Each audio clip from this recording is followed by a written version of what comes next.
In the Monday night game against the 49ers, there's a lot of people who really don't know who you are. You're not a really ultra famous football player yet. Fourth round pick out of Cal, and you really started to come on for the Niners. In the last 7 minutes of this game, you had 2 interceptions. You stopped 2 drives of the 49ers. Describe what that was like for you, and if you've ever had a better quarter of football since you've been playing football.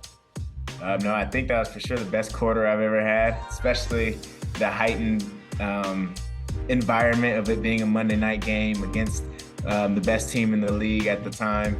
And really, I feel like that was just a testament of preparation and staying true to the process, because I've had chances this season to come down with some interceptions, and whether it's missed opportunities or anything really, and haven't come down with it. But in my mind, I'm just like, trust the process. The ball's going to come back to me. So it was really just that heightened sense of awareness to make the plays that are going to come to me and don't miss any opportunities. Cam Bynum with Peter King, and one was a dive, one was a leap, 2 interceptions that killed a couple of drives where the 49ers could have pulled out a victory on Monday night in Minnesota. Some are wondering whether or not the interceptions thrown by Brock Purdy were influenced at all by the concussion with which he was later diagnosed. He took a huge hit just a couple of plays before the first interception on a quarterback sneak on 3rd and 1. It wasn't a quarterback push play. It was just a normal sneak. But Jordan Hicks came in hot and hit him in the head, and Purdy's in the protocol. He returned to practice on Thursday. If he doesn't get cleared to play Sunday when the Bengals come to town, it's Sam Darnold making his first start as a 49er. Peter, I haven't researched this. I frankly wouldn't even know where to begin to research it. I can't imagine there's been many players over the years that have a concussion on Monday and are cleared to play by Sunday. And the trend in recent years has been away from even being cleared Sunday to Sunday with a concussion. I think Kenny Pickett is one of the rare ones who got clearance Sunday to Sunday in the past 2 years. But that's a lot to ask. A Monday night concussion, symptoms first emerge on the flight home. So by Tuesday morning, he's diagnosed. By Sunday, he's cleared to play. I don't think the people at the league office will be all that comfortable with an independent neurologist coming to the conclusion that this is an acceptable thing to do. I will be surprised if Purdy plays. Well, I will too, but I will also say that independent neurologists have to be allowed to do their jobs. And if the independent neurologist says that Brock Purdy is fine, he can play, he should play. And I do agree with you, Mike, that it seems like a bridge too far. Absolutely, because it hasn't happened. And quite frankly, for Brock Purdy's sake, I hope it doesn't happen. But I'm not a neurologist. And so I don't know. And I hate to say you have to trust the process. But unless you have some evidence that the process is being waylaid by some team-friendly doctor, which clearly this has not been, and all you have to do is look at Jamal Adams and how he's treated the independent neurologists on sidelines and all that. These guys do have independence. So, but Mike, I want to go back to something else you said before.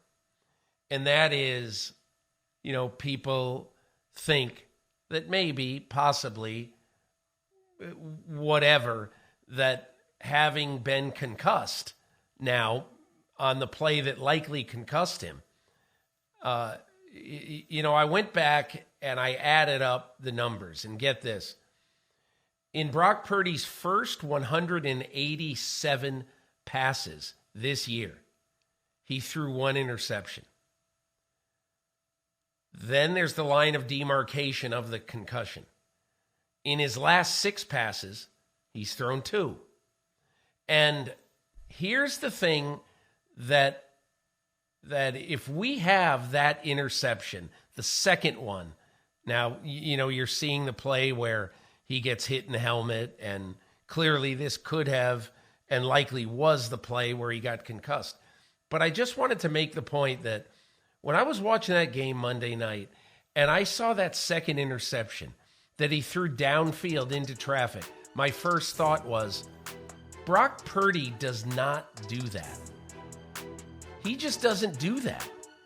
He does not throw the ball into traffic down the field when he has underneath options, okay?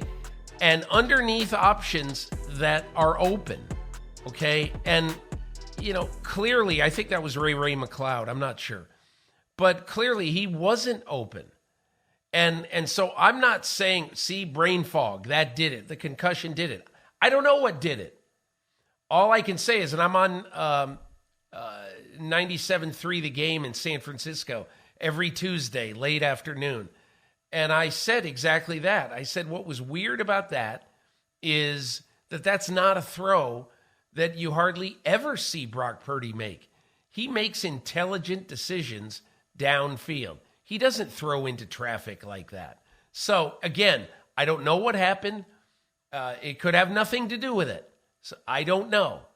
But that was what I first thought when that play happened. Well, and it was across the body, moving right, throwing back to the left. And when we showed that play, lots of purple helmets in the vicinity of that throw. Yeah. And it's impossible to really know when it first started to affect him. Chris and I talked about this the other day because he played in the NFL. He knows that mindset. There's a certain amount of just denial, competitive denial, when you've had your bell rung, as they used to say. I'm fine. We're in the middle of a game. I'm fine. You tell yourself you're fine. You fight it off as best you can. In the old days, Peter, remember when they would blow up a receiver coming across the middle? The receiver's attitude always was, I'm going to pop up and I'm going to go back to the huddle and I'm going to smile the whole way so they don't know that they just obliterated me. Yeah. And I feel like I don't know where I am. This is how I'm going to act so everybody thinks I'm fine. And now there's a real incentive to act that way because the moment you start showing any indication, you get into the blue tent. And this gets to the culture and the idea. Look, regardless, it happens. It happens. Brock Purdy was not going to want to tap out of that game and let Sam Darnold come in and potentially win it. He wasn't going to do it. No one with a backup who is that close behind you. It's one thing if you are completely secure and your backup has no chance of taking your job. Sam Darnold, if he comes in and wins that game, who knows what happens next? I don't fault Brock Purdy if he was just holding it together as best he could, knowing that because he did get blown up. It was a vicious hit to the head for which Jordan Hicks should be fined because he lowered his helmet and rammed it into an opponent. So we'll see. We'll see what happens Sunday. But a lot of doctors practice defensive medicine, whether it's because fear of litigation or just fear of the worst case scenario for the patient, or in the case of whoever the independent neurologist is for Brock Purdy and the 49ers, if he has a head injury on Sunday, again, the question is going to be, why was he cleared to play? Why was he cleared to play? Why did you clear him to play? He got another head injury, even though it's completely unrelated to the one that he just had. So, bottom line, 49ers are going to need to ride their defense a little bit more. The defense has not been great of late. It was not great on Monday night. Kirk Cousins shredded the 49ers. Hi, it's Mike Florio. Thanks for watching PFT on YouTube. Hit subscribe for the latest news and analysis from Pro Football Talk.